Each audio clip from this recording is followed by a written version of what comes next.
Liminal spaces, seemingly normal pictures at first glance, but as you look deeper into it you start to notice something strange, and we can't seem to pinpoint what that strange thing is. We have theories, but nothing concrete, nothing we can look at in a certain picture and say, yep, that's what's wrong with it. I guess the first thing we notice is how devoid of life all these places are, areas in which people should be, but are nowhere to be seen. This in turn fills many of us with a sense of loneliness. You may not agree with me now, but in my opinion, these pictures should be classed as a type of art. Although it doesn't convey political opinion, spiritual or philosophical ideas, they do invoke strong emotions, which is a common trait among many art pieces. And many of these pictures give the viewer such feelings as loneliness, melancholy, fear, dread, peace, and even nostalgia, which is super strange. How can we feel nostalgic for a place we've never visited? Or visited in this lifetime, that is. In fact, let's not get bogged down in nostalgia. I go into depth in a previous video called Life After Death. Go check it out. But for now, why do seemingly normal pictures give us these emotions? So, if you're anything like me, you adore Vsauce, and possibly watched his video Why Things Are Creepy. And in this video he discusses something called the Uncanny Valley. And basically put, the Uncanny Valley is a hypothesized relationship between the degree of an object's resemblance to a human being and the emotional response to such an object.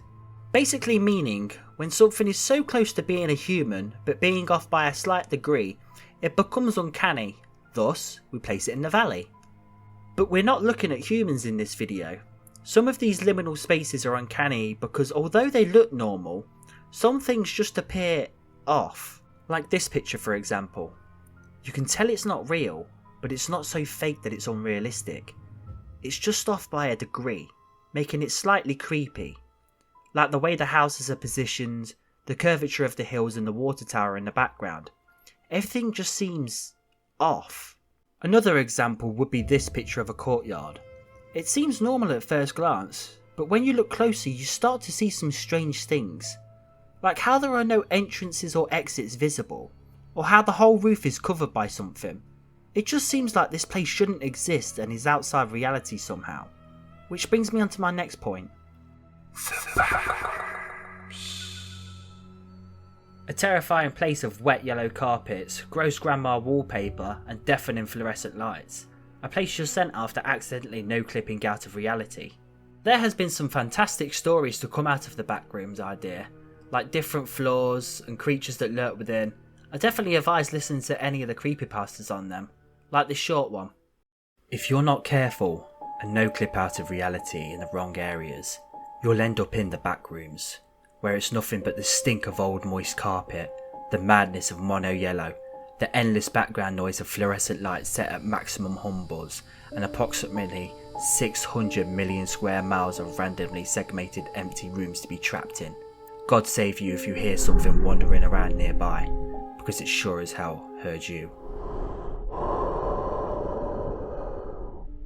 They're all great, but if you haven't noticed, this is also a liminal space, leaving you feeling lost and confused. But there's something deeper to this. An unresting sense of familiarity. One of the strange things about most of these pictures is the familiarity / nostalgia we feel when looking at them. You can't be sure you've never seen these places, but you can't ever recall being in a situation or area where you could have seen them. And I think this has something to do with being a child and memory formation. It's safe to say most of us can't really remember being a child. It's been a baffling topic for parents and neuroscientists for decades. It was a minor obsession for the father of psychotherapy, Sigmund Freud, who coined the phrase infant amnesia over 100 years ago. I do believe we form memories, granted not to any great detail, just patterns, colours and smells.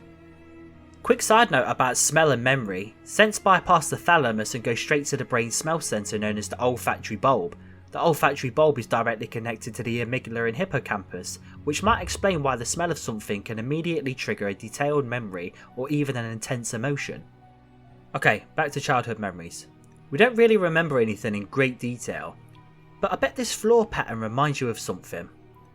Now I don't know what you just remembered, but I bet you was young, possibly in an arcade. That's why, when we see this picture, we feel a sense of familiarity, and the same goes for most of these pictures. The back rooms, the wallpaper, Grandma's house, the hills, that car playmat we all had as a child. This place? Well, I don't fucking know, maybe the Titanic. But most of them had something we may have seen before but can't fully remember, because bad child memory brain. So, liminal space pictures are fantastically designed pieces of art, by using a mix of empty places to instill loneliness, which also uses hazy childhood memories to give us the feelings of familiarity and nostalgia. Also, these images are usually dark, which gives them an element of fear, uneasiness and dread. These aspects, when used together, create liminal spaces, which we've all come to know today. I hope this has explained why we feel certain emotions while looking at these pictures, and cleared up some ambiguity about origin. As always, thank you for watching, and stay intensely curious.